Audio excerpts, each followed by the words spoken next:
আসসালামু আলাইকুম প্রিয় দর্শকবৃন্দ, আশা করি আপনারা সবাই মহান আল্লাহর রহমতে অনেক ভালো আছেন। আজকে আমরা আলোচনা করতে যাচ্ছি গরিব ঘরের রাজপুত্র নাটকের ৩৩ নম্বর পর্ব নিয়ে। গত পর্বে আমরা অনেক বড় বড় চমক দেখতে পেয়েছি, আর সেই চমকের পর থেকেই দর্শকদের মনে একের পর এক প্রশ্ন তৈরি হয়েছে। মেঘলার সামনে কি নতুন বিপদ অপেক্ষা করছে? বৃষ্টি ও সাব্বির কি নতুন কোনো ষড়যন্ত্র শুরু করতে যাচ্ছে? রাতুল কি আবার নতুন শক্তি নিয়ে ফিরে আসবে? আর অনিক ও মেঘলার সম্পর্ক কি আরও মজবুত হবে, নাকি নতুন কোনো ভুল বোঝাবুঝি তৈরি হবে? সব প্রশ্নের উত্তর জানতে অবশ্যই ভিডিওটি শেষ পর্যন্ত দেখতে থাকুন। ভিডিও শুরু করার আগে কমেন্ট করে জানিয়ে দিন আপনারা বাংলাদেশের কোন জেলা থেকে আমাদের ভিডিও দেখছেন। আর যদি এখনও চ্যানেলটি সাবস্ক্রাইব না করে থাকেন, তাহলে অবশ্যই সাবস্ক্রাইব করে পাশে থাকা বেল আইকনটি অন করে রাখুন। দর্শক, গরিব ঘরের রাজপুত্র নাটকের গল্প এখন এমন একটি পর্যায়ে এসে পৌঁছেছে যেখানে প্রতিটি চরিত্র নিজের অবস্থান শক্ত করার চেষ্টা করছে। বিশেষ করে মেঘলার জীবনে যে পরিবর্তন এসেছে সেটি অনেকের কাছেই ভালো লাগছে না। কারণ একসময় যে মেয়েটিকে সবাই অবহেলা করত, আজ সেই মেয়েটিই নিজের অধিকার ফিরে পেয়েছে। আর এখান থেকেই শুরু হতে পারে নতুন সংঘাত, কারণ ক্ষমতা যত বাড়ে শত্রুর সংখ্যাও তত বাড়তে থাকে। মেঘলার ক্ষেত্রেও বিষয়টা এখন ঠিক এমনই হয়ে দাঁড়িয়েছে। অন্যদিকে বৃষ্টিকে আমরা দেখছি এখনও নিজের পরিকল্পনা থেকে এক চুলও সরে আসেনি।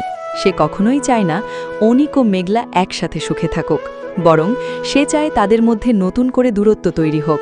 তাই ধারণা করা হচ্ছে আগামী পর্বে বৃষ্টি এমন কিছু করতে পারে যার কারণে অনিক ও মেঘলার মধ্যে আবারও ভুল বোঝাবুঝি শুরু হতে পারে। তবে এবার পার্থক্য হলো আগের মতো তারা সহজে একে অপরকে ছেড়ে দেবে না, কারণ এতদিনে তারা বুঝে গেছে যে তাদের বিরুদ্ধে সবচেয়ে বড় অস্ত্র হল সন্দেহ এবং ভুল বোঝাবুঝি।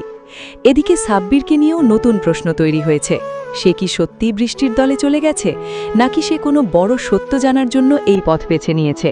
এই প্রশ্নের উত্তর এখনও পরিষ্কার নয়, তবে ধারণা করা হচ্ছে খুব শীঘ্রই সাব্বিরের আসল উদ্দেশ্য সামনে চলে আসবে, আর সেটাই হতে পারে পুরো গল্পের সবচেয়ে বড় টুইস্ট। কারণ নাটকের ইতিহাস বলে অনেক সময় যে চরিত্রকে দর্শক খারাপ মনে করে, শেষ মুহূর্তে সেই চরিত্রই বড় চমক দেখায়। অন্যদিকে রাতুলকে নিয়ে আলোচনা এখনও শেষ হয়নি, কারণ সে কখনোই সহজে হার মানার মানুষ নয়। তার চরিত্র শুরু থেকেই এমনভাবে তৈরি করা হয়েছে যে সে শেষ পর্যন্ত লড়াই চালিয়ে যায়।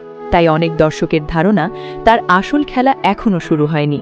হয়তো সে নতুন কোনো শক্তিশালী ব্যক্তির সাহায্য নেবে, অথবা এমন কোনো গোপন তথ্য সামনে আনবে যা পুরো গল্পকে অন্যদিকে নিয়ে যাবে। এদিকে অনিকও এখন আগের চেয়ে অনেক বেশি সতর্ক হয়ে গেছে। সে বুঝতে পেরেছে মেঘলাকে রক্ষা করতে হলে শুধু আবেগ দিয়ে চলবে না, বরং তাকে পরিকল্পনা করেও এগোতে হবে। কারণ চারপাশে অনেক মানুষ আছে যারা তাদের সুখ সহ্য করতে পারছে না।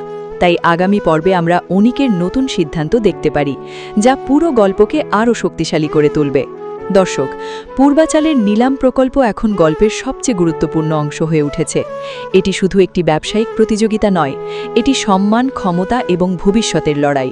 যে এই প্রকল্প পাবে তার অবস্থান অনেক শক্তিশালী হয়ে যাবে। তাই এখানে নতুন কোনো চমক আসতেই পারে। হয়তো নতুন কোনো তথ্য প্রকাশ পাবে, হয়তো নতুন কোনো চরিত্র আসবে, অথবা কোনো বড় সিদ্ধান্ত পুরো গল্প বদলে দেবে। মেঘলার পরিবারও এখন পুরোপুরি নিরাপদ অবস্থায় নেই, কারণ শত্রুরা বুঝে গেছে মেঘলাকে আঘাত করতে হলে তার পরিবারকে ব্যবহার করতে হবে। তাই আগামী পর্বে পরিবারকে কেন্দ্র করে নতুন কোনো ঘটনা ঘটতে পারে, আর তখন অনিক ও মেঘলা একসাথে সেই পরিস্থিতির মোকাবিলা করবে। দর্শক, এখনও অনেক গোপন সত্য প্রকাশ পাওয়া বাকি, এখনও অনেক চরিত্রের আসল চেহারা সামনে আসেনি। আর ঠিক এই কারণেই আগামী পর্বগুলো আরও বেশি উত্তেজনাপূর্ণ হতে চলেছে, কারণ গল্প এখন এমন এক পর্যায়ে এসে দাঁড়িয়েছে যেখানে একটি ছোট সিদ্ধান্ত পুরো গল্প মোড় ঘুরিয়ে দিতে পারে। সব মিলিয়ে বলা যায় গরিব ঘরের রাজপুত্র নাটকের ৩৩ নম্বর পর্ব হতে যাচ্ছে অনেক গুরুত্বপূর্ণ।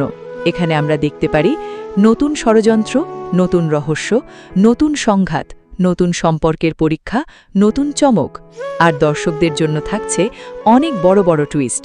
তবে মনে রাখবেন, এগুলো সম্ভাব্য আলোচনা ও বিশ্লেষণ, অফিসিয়াল ঘটনা নয়। আপনাদের মতে আগামী পর্বে কি ঘটতে পারে? রাতুল কি আবার ফিরে আসবে? বৃষ্টি কি সফল হবে, নাকি মেঘলাই সব বাধা অতিক্রম করে জয়ী হবে?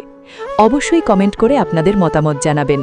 ভিডিওটি ভালো লাগলে একটি লাইক দিন। চ্যানেলটি সাবস্ক্রাইব করুন আর পাশে থাকা বেল আইকনটি অন করে রাখুন। আজকের মতো এখানেই বিদায় নিচ্ছি। সবাই ভালো থাকবেন, সুস্থ থাকবেন। আল্লাহ হাফেজ।